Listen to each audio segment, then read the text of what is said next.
कहानी की शुरुआत में हमें 1940 का समय दिखाया जाता है, जहां पर वर्ल्ड वॉर 2 को शुरू हुए पूरे 6 महीने से भी ज्यादा वक्त बीत चुका है। अब हिटलर की वार मशीन नॉर्वे की तरफ बढ़ रही होती है, इसलिए नॉर्वे के सभी लोगों का सिर्फ एक ही पर्पज होता है कि वो किसी तरह से नॉर्वे के गोल्ड को बचा सके। इसलिए हम कह सकते हैं कि आज की हमारी ये स्टोरी एक सोने की स्टोरी है। जिसके बाद हमें 8 अप्रैल 1940 का सीन दिखाया जाता है, जहाँ पर हम गवर्नमेंट के लिए काम करने वाले सेक्रेटरी फेडरिक की फैमिली को देखते हैं, जो अपने बच्चे का बर्थडे सेलिब्रेट कर रहा होता है। तभी वहाँ पर इमरजेंसी अलार्म बजने लगता है, इसलिए वो लोग बेसमेंट में छिप जाते हैं। फिर हम एक सेंट्रल बैंक का सीन देखते हैं, जहाँ पर गोल्ड के बिस्किट को बॉक्स में पैक किया जा रहा था, जिससे उसे जर्मन आर्मी के वहाँ पर पहुँचने से पहले ही हटाया जा सके। इसके बाद हमें फिर से फेडरिक और उसकी फैमिली को दिखाया जाता है, जहाँ पर फेडरिक अपनी वाइफ को बताता है कि वो कुछ घंटों के लिए ऑफिस के काम के लिए जा रहा है और जल्दी ही वापस आ जाएगा। लेकिन उसकी वाइफ नहीं चाहती थी कि वो ये काम करे, पर इसके बावजूद वो वहाँ से निकल जाता है। फिर हमें नॉर्वे के सेंट्रल बैंक का सीन दिखाया जाता है, जहाँ पर गाड़ियों में गोल्ड के बिस्किट से भरे बॉक्स को लोड किया जा रहा था, जिससे जल्दी से जल्दी उन्हें वहाँ से हटाया जा सके। तभी हम देखते हैं कि जर्मन्स भी शहर में पहुंच चुके हैं, जिसके बाद जर्मन आर्मी पलक झपकते ही बैंक पर अटैक कर देती है। इसलिए गवर्नर गोल्ड के साथ बैंक के एक एम्प्लॉय को तुरंत ही वहाँ से भेज देता है और उसे कहता है कि किसी को भी बोलना मत कि इन बॉक्स में क्या है। जिसके बाद जर्मन ऑफिसर सेंट्रल बैंक के गवर्नर से बैंक का लॉकर खोलने के लिए कहता है, लेकिन जैसे ही वो उस लॉकर में पहुंचता है तो देखता है कि वो पूरी तरह से खाली है, जिससे वो बहुत ही हैरान होता है। दूसरी ओर सारा गोल्ड रातों रात दूसरे सेंट्रल बैंक में भेज दिया जाता है, जिसके बारे में किसी को भी पता नहीं चलता। फिर हमें गवर्नमेंट के सेफ हाउस को दिखाया जाता है, जहाँ पर सेक्रेटरी फेडरिक काफी परेशान होता है, क्योंकि अब तक उसे अपनी फैमिली के बारे में कुछ भी पता नहीं चला था। फिर सुबह होते ही फेडरिक फाइनेंस मिनिस्टर को अपने साथ लेकर वहाँ से निकल पड़ता है, जो कि देश से बाहर निकलना चाहता है। फिर वो लोग उस सेंट्रल बैंक में पहुंचते हैं, जहां पर गोल्ड को भेजा गया था,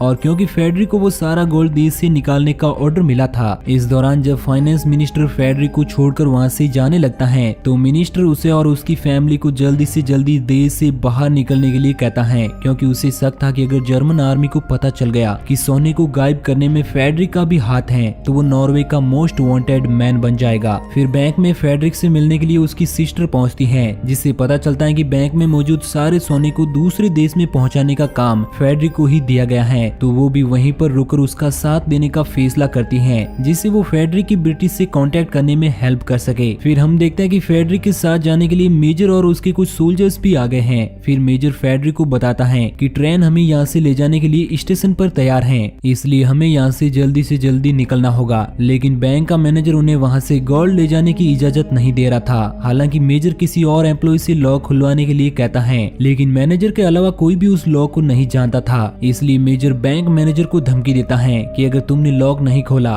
तो हम तुम्हें शूट कर देंगे, जिससे वो मजबूरन लॉक खोलने लगता है। लेकिन तभी उसे पता चलता है कि वो लॉक का नंबर भूल चुका है, इसलिए मेजर बॉम्ब से उस लॉक को उड़ाने का फैसला करता है। लेकिन फेडरिक एक बार फिर से मैनेजर को हौसला दिलाकर नंबर याद दिलाने की कोशिश करता है, जिससे वो लॉक को खोलने में कामयाब हो जाता है। फिर वो लोग सारा गोल्ड गाड़ी में रखकर वहाँ से निकल पड़ते हैं और रातों रात उस ट्रेन में लोड कर देते हैं। इसलिए जर्मन्स को उस सेंट्रल बैंक में पहुंचने के बावजूद भी कुछ भी नहीं मिलता, जिससे वो गुस्से में बैंक मैनेजर को शूट करने की धमकी देते हैं। दूसरी तरफ जर्मन प्लान गोल्ड को ढूंढने की कोशिश कर रहे होते हैं और उन पर नजर रख रहे थे, क्योंकि उन्हें इस बारे में पता चल चुका था कि गोल्ड ट्रेन में ही है। इसलिए वो अपने बाकी साथियों को भी इस बारे में बताते हैं और उन पर अटैक करने के लिए और प्लेन भेजने के लिए कहते हैं। हालांकि उन्हें ऑर्डर दिया जाता है कि गोल्ड को शिप में रखने के बाद उस शिप को डुबा दे, लेकिन उन्हें एहसास होता है कि शिप के डूबने पर सारा सोना भी डूब जाएगा। और क्योंकि फेडरिक और उसके बाकी साथियों को इस बात का एहसास हो गया था कि जर्मन्स को पता चल गया है कि सारा गोल्ड ट्रेन में ही है, इसलिए वो सभी वहाँ से जल्दी निकलने की कोशिश करते हैं। तभी कुछ सोल्जर्स रास्ते में उस ट्रेन को रोक लेते हैं, जिससे सभी लोग बहुत ज्यादा घबरा जाते हैं, क्योंकि उन्हें लगता है कि वो जर्मन सोल्जर हैं। तभी उनके पास फेडरिक की सिस्टर नीनी पहुंचती हैं, जो ब्रिटिश आर्मी से बात करने गई थी। इसलिए सोल्जर्स उसे छोड़ने के लिए यहाँ तक आए थे, जिससे पता चलता है कि जिन्होंने ट्रेन रुकवाई वो जर्मन्स नहीं बल्कि ब्रिटिश सोल्जर्स थे।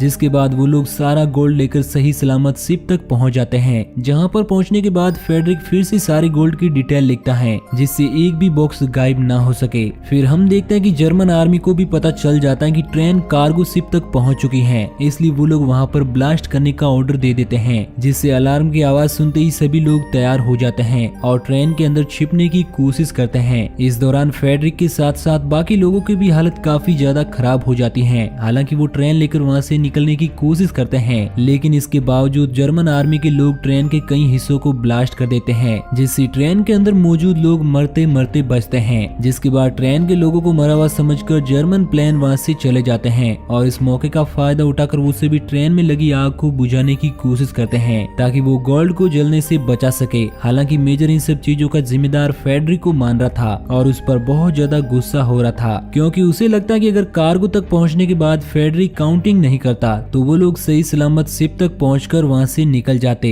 इस दौरान फेडरिक भी आसपास की तबाही को देखकर काफी दुखी होता है। जिसके बाद नीनी जब फोन से कांटेक्ट करने की कोशिश करती है तो उसे पता चलता है कि उन लोगों ने ब्रिटिश आर्मी से अपना कांटेक्ट खो दिया है, क्योंकि वो लोग वहां से जा चुके हैं और किसी को भी नहीं पता कि वो कहां पर गए। हालांकि नीनी उनका पता लगाने के लिए वहां से जाने के लिए कहती है, लेकिन फेडरिक इस चीज के लिए बिल्कुल भी तैयार नहीं होता। इस दौरान हम देखते हैं कि वो पूरी तरह से टूट चुका था, इसलिए नीनी उसे समझाती है कि तुम्हें हिम्मत रखनी होगी, तुम इस तरह से नहीं हार मान सकते। फिर वो उसे उस जगह का नंबर देती है जहाँ पर ब्रिटिश हो सकते थे और उनसे बात करने के लिए कहती है, जबकि खुद भी ब्रिटिश आर्मी से कांटेक्ट करने के लिए निकल पड़ती है। इधर फेडरिक नीनी के दिए हुए नंबर पर कॉल करता है, लेकिन उसे कोई भी रिस्पॉन्स नहीं मिलता। फिर रात होने तक नीनी कुछ मछलियों के साथ वापस आ जाती है और बताती है कि मैं सभी लोगों के लिए खाने के लिए मछलियां लाई हूँ, साथ ही मेरा ब्रिटिश आर्मी से कांटेक्ट भी हो गया है, इसलिए वो लोग जल्दी ही हमें कॉल बैक करेंगे। फिर वो बताते हैं कि नॉर्वे का किंग भी देश को छोड़कर जा रहा है, इसलिए नीनी को ये मिशन दिया जाता है कि वो बैंक में रखे हुए कैश को किंग तक पहुंचाए। जिसके बाद नीनी वहां से निकल पड़ती है। फिर अगले दिन फेडरिक के पास ब्रिटिश आर्मी का कॉल आता है जो उसे बताते हैं कि जल्दी उनका आखिरी शिप निकल जाएगा, इसलिए अगर वो लोग गोल्ड वहां से निकालना चाहते हैं तो उन्हें जल्दी से जल्दी वहां पर पहुंचना होगा। ये जानकर फेडरिक बाकी साथियों की हेल्प से गोल्ड को गाड़ी में लोड करके वहां से निकलने की तैयारी करने लगता है। जिसके बाद वो लोग वहां से निकल पड़ते हैं। इसलिए जब जर्मन सोल्जर ट्रेन तक पहुंचते हैं तो उन्हें वहां पर कुछ भी नहीं मिलता, इसलिए वो लोग उन्हें ढूंढने के लिए प्लान भेजते हैं और कहते हैं कि उन्हें एक नहीं बल्कि कई गाड़ियां देखनी है, क्योंकि एक गाड़ी में इतना गोल्ड ले जाना मुश्किल है। दूसरी तरफ फेडरिक जर्मन से बचने के लिए बाकी लोगों के साथ अलग हो जाता है और बस लेकर बाकी सोल्जर्स के साथ आगे बढ़ता है, लेकिन उनकी बस कीचड़ में फंस जाती है। पर इन सब चीजों के बावजूद वो लोग घोड़ों की हेल्प से बस को निकालने में कामयाब हो जाते हैं। यहाँ पर हमें पता चलता है कि उन लोगों ने बहुत ही होशियारी से सभी गाड़ियां अलग अलग रास्ते से ले जाने का फैसला किया था, जिससे जर्मन सोल्जर्स को शक न हो। हालांकि बस तो शिप तक पहुंच जाती है, लेकिन दूसरी गाड़ी को आने में काफी टाइम लग जाता है, क्योंकि उसका इंजन गर्म होने की वजह से वो बंद हो जाती है। फिर वो लोग बस से सारा गोल्ड निकाल लेते हैं। इधर दूसरी गाड़ी भी किसी तरह से स्टार्ट हो जाती है, जिसे लेकर एक एम्प्लॉय आगे बढ़ने लगता है। तभी मेजर शिप की तरफ एक प्लेन को बढ़ता हुआ देखकर उन्हें वहां से चलने के लिए कहता है,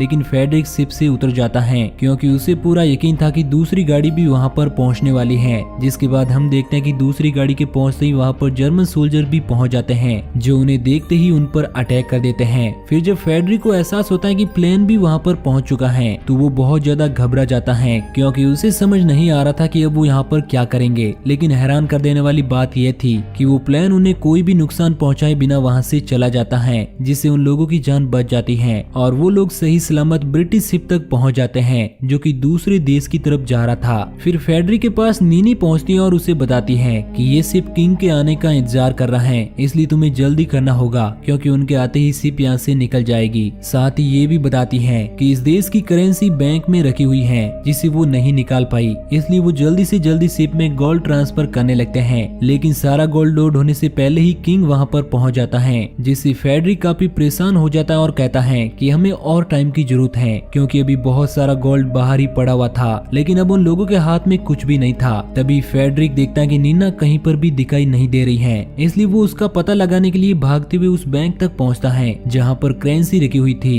तब वो देखते हैं कि नीना उसे खोलने की कोशिश कर रही है, जबकि जर्मन प्लेन वहां पर चारों तरफ बॉम्ब गिरा रहे होते हैं। तभी फेडरिक की नजर एक पोल पर पड़ती है, जिसकी मदद से वो बैंक के दरवाजे को तोड़ देते हैं और करेंसी तक पहुंच जाते हैं, जिससे वो दोनों ही बहुत ज्यादा खुश होते हैं। इसके बाद वो लोग करेंसी लेकर शिप तक पहुंच जाते हैं। तभी शिप के आसपास भी प्लेन अटैक करने लगते हैं, जिससे कई लोग घायल हो जाते हैं। इस वजह से एक बैंक एम्प्लॉय का साथी भी गोली लगने की वजह से मारा जाता है। इधर जैसे ही करेंसी का आखिरी बॉक्स नीना और फेडरिक निकालते हैं, वहाँ पर मौजूद ऑयल का एक टैंक ब्लास्ट हो जाता है, जिसके साथ साथ बैंक भी ब्लास्ट हो जाता है। फिर जब अगली सुबह फेडरिक और नीना वापस पहुँचते हैं तो वहाँ पर एम्प्लॉय के साथी को मरा हुआ बचावा देखकर उन्हें भी काफी दुख होता है। इस दौरान हम देखते हैं कि पूरे नॉर्वे देश की हालत बहुत ही ज्यादा खराब थी और वहाँ पर अब सिर्फ खंडर ही खंडर दिखाई दे रहे थे। और क्योंकि उनके पास अभी काफी गोल्ड बचा हुआ था, इसलिए वो लोग उसे लेकर टी ट्रेन नाम की एक जगह पर पहुंचते हैं और गोल्ड को वहां से आगे ले जाने के लिए वहां के लोगों से हेल्प मांगते हैं, जो कि इस चीज के लिए तैयार हो जाते हैं। जिसके बाद वो लोग सारा गोल्ड शिप में लोड करके वहां से निकल जाते हैं। और क्योंकि समुद्र में और भी बहुत सारी शिप थी, इसलिए जर्मन आर्मी उन्हें पहचान नहीं पाते। जिसके बाद नीनी को खबर मिलती है कि फेडरिक के बाकी फैमिली मेंबर्स दूसरे देश सही सलामत पहुंच चुके हैं।